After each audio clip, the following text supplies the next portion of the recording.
Imagine, tu te réveilles un matin persuadé que tu as tout compris au jeu business. Tu ouvres LinkedIn, tu scrolles, tu vois des posts inspirants, des carousels, des ados qui s'autoproclament experts ou alors des entrepreneurs qui prétendent gagner 50 000 euros par mois en solo. Pendant que toi tu doutes, tu sais que tu as le syndrome de l'imposteur et tu te sens comme une merde après avoir scrollé. Mais laisse-moi te raconter ce qui m'est arrivé. Un jour, j'ai tout supprimé. Plus de profil, plus de posts, plus rien du tout, plus de réseau. Et tu sais ce qui s'est passé? Absolument rien. Donc silence total, pas un message, pas un comment ça va, rien du tout. Alors que ça faisait des mois, voire des années que j'étais en train de construire un réseau sur LinkedIn, que j'ai atteint les plus de 25 000 abonnés. Et pourtant, une fois que j'ai supprimé, il s'est rien passé du tout. Comme si j'avais pas du tout existé. Et c'est là que j'ai compris sur LinkedIn, les likes déjà ne veulent rien dire. Et quand les gens viennent liker, c'est toujours pour venir chercher quelque chose en retour. En gros, ils likent, non pas pour ton post ou pour ce que tu fais, ils likent pour que tu viennes liker chez eux. Et ça marche de la même manière pour les commentaires. Et finalement, chaque action que l'on fait sur LinkedIn, c'est pour notre propre intérêt personnel. Donc si tu bosses sur LinkedIn, que tu donnes tout et pourtant que tu as l'impression que ta carrière fait du surplace ou tu as l'impression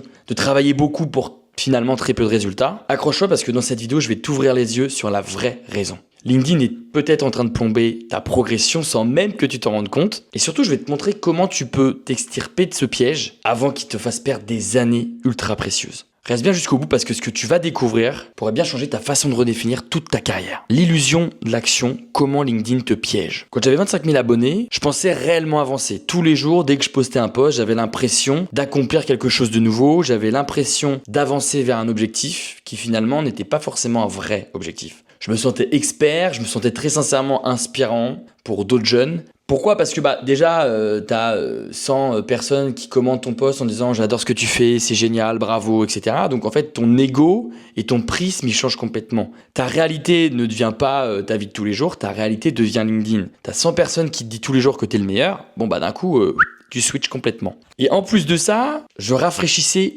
tout le temps LinkedIn, j'ouvrais, je prenais mon téléphone à la recherche de dopamine, c'est-à-dire avoir une nouvelle notification qui pourrait me faire plaisir. Donc en fait, dès que j'avais cette pastille rouge, j'avais l'impression de louper quelque chose, donc j'avais envie de cliquer dessus pour voir ce que c'était. Et à chaque fois, c'était soit quelqu'un qui venait de liker un commentaire, soit c'était un commentaire banal du genre « bravo Louis » ou « c'est génial », blablabla. Et je pense que c'est aussi ton cas, mais je pouvais même ouvrir LinkedIn sans m'en rendre compte. Donc, par exemple, je suis en train de faire une tâche sur mon ordinateur, c'est une tâche importante, je vais me retrouver à ouvrir une page LinkedIn, regarder mes notifications, scroller pendant 20 minutes et me dire mais attends, mais j'étais en train de faire quoi déjà là? Et ensuite de refermer LinkedIn et de continuer de bosser. Donc finalement, sur une journée lambda, par exemple de 8 heures de taf, sincèrement, tout ce que je faisais, je pouvais le faire en 4 heures. Pourquoi? Parce que ces micro-coupures de je travaille, j'ouvre LinkedIn, je réponds à un message, ah puis mince, faut que je me remette au travail, j'ouvre LinkedIn, je réponds à un message. En fait, ça va vous flinguer complètement le cerveau et du coup, ça me faisait soit procrastiner, soit ça me bouffait énormément d'énergie et du coup, je mettais du temps à me reconcentrer à 100%. Bon, je suis loin d'être le seul. Un autre créateur qu'on va appeler Thomas dans cette vidéo m'a confié avoir passé des mois à poster sur LinkedIn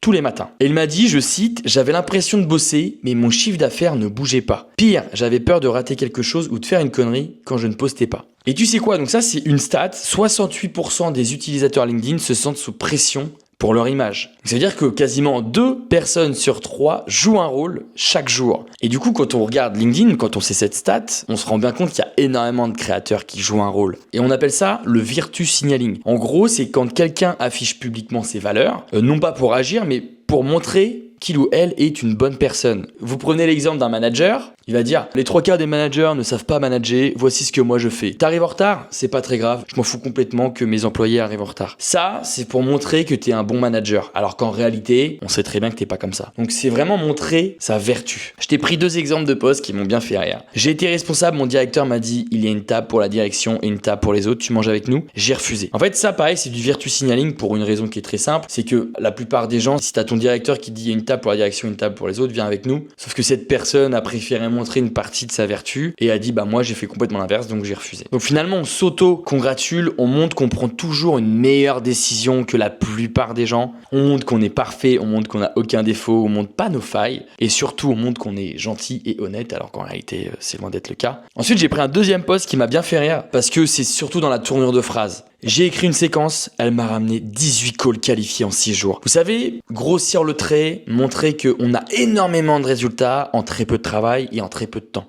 On peut le voir de la même manière, j'ai gagné 40 000 euros en une journée. Alors qu'en réalité, derrière, il y a 1 mois de travail. Ce genre de phrase, on a envie d'en savoir plus. Et du coup, c'est là où en fait on peut vite devenir matrixé entre ce qui est réel et ce qui devient du storytelling. Donc on montre que notre réussite, elle est facile pour faire rêver les gens de 1 et pour vendre beaucoup plus facilement de 2. Et tout ça, c'est à cause de LinkedIn. Ce que LinkedIn te vole sans bruit. Bon, déjà, LinkedIn, on va pas se mentir, nous vole énormément de temps. Moi, j'ai compté, quand j'étais à fond sur LinkedIn, franchement, il me volait minimum 10 heures par semaine. Et ça, c'est vraiment le minimum parce que je passais quasiment toute ma journée sur LinkedIn. Le matin, je commentais des posts, ensuite, je créais du contenu, ensuite, je répondais aux commentaires sous mes posts, je répondais aux messages parce que j'avais l'impression, ce sentiment d'être utile pour les gens. Et j'avais beaucoup de gens qui m'envoyaient des messages, je répondais, parfois c'était des demandes de podcast, parfois c'était une simple question et je voulais tellement paraître pour quelqu'un de gentil et de bienveillant que du coup j'ai perdu énormément de temps. Du coup j'en ai parlé aussi avec une autre créatrice qu'on va appeler Julie dans cette vidéo qui me racontait et qui me dit, je cite, je passais plus de temps à réfléchir à mon image qu'à prospecter.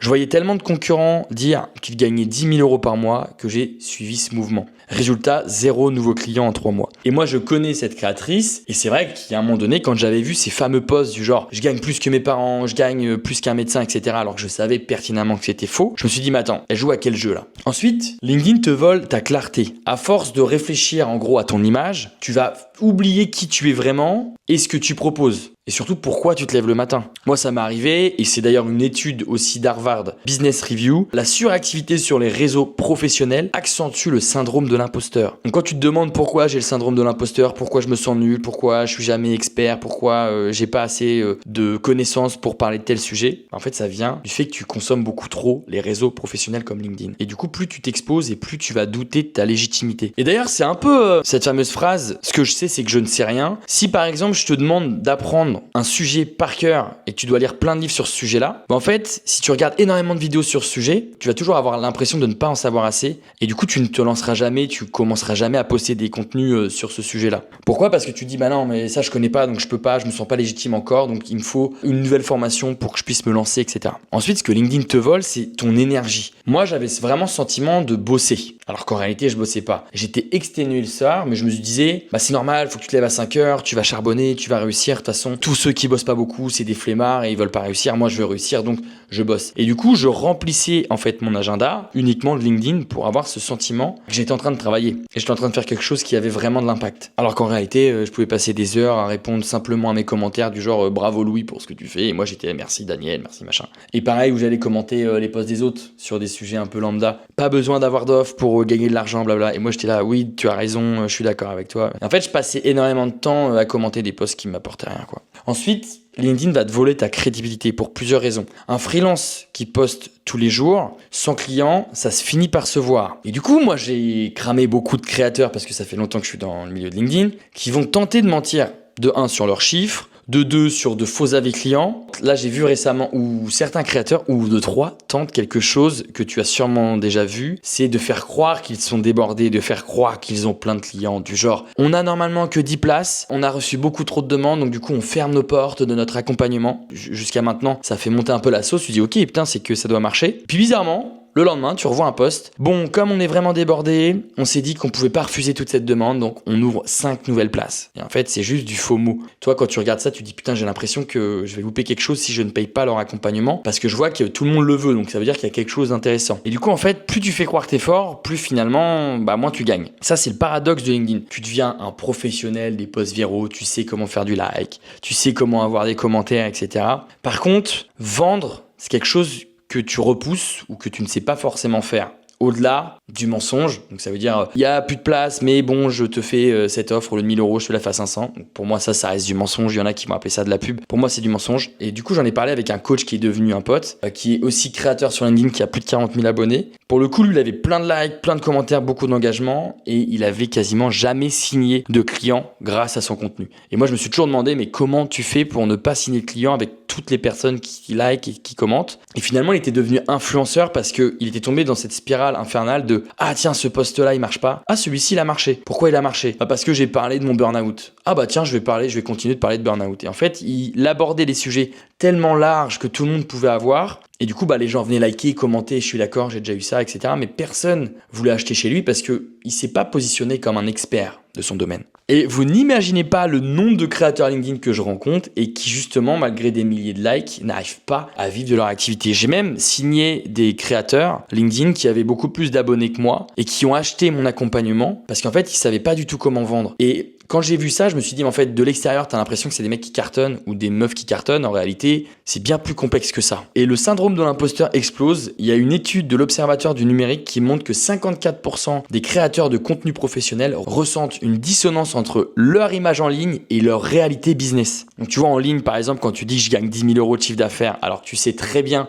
que tu l'as fait un seul mois sur 12 mois, en fait, tu vas ressentir une différence entre ce que tu dis sur Internet du genre je gagne 10 000 euros par mois à ce que tu gagnes réellement. Et c'est comme ça d'ailleurs qu'on peut tomber dans un burn-out ou qu'on peut devenir très malheureux, dépressif et avoir ce sentiment de ne pas avancer réellement. Et d'ailleurs, ça peut paraître contre-intuitif, mais déjà quand tu fais beaucoup de likes, ça veut dire que tu touches beaucoup de gens. Et si tu touches beaucoup de gens, ça veut dire que tu t'adresses pas à un public qui est précis. Et si tu t'adresses pas à un public qui est précis, tu n'arriveras pas à résoudre leurs problématiques puisque ça sera des problématiques qui sont complètement différentes. Et du coup, ça sera compliqué pour toi de vendre derrière et de devenir top of mind de ton domaine. Comment reprendre le contrôle et faire de LinkedIn un vrai levier? Alors, est-ce qu'il faut faire LinkedIn? Est-ce qu'il faut rester sur LinkedIn? Est-ce qu'il faut le subir? Est-ce qu'il faut changer 2-3 trucs? C'est ce qu'on va voir et tu as deux options pour ça. Soit tu continues à jouer au concours de l'ego déguisé, donc c'est-à-dire préférer montrer que tu as une vie d'entrepreneur extraordinaire ou une vie professionnelle incroyable, ou reprogrammer LinkedIn comme un outil de business, c'est-à-dire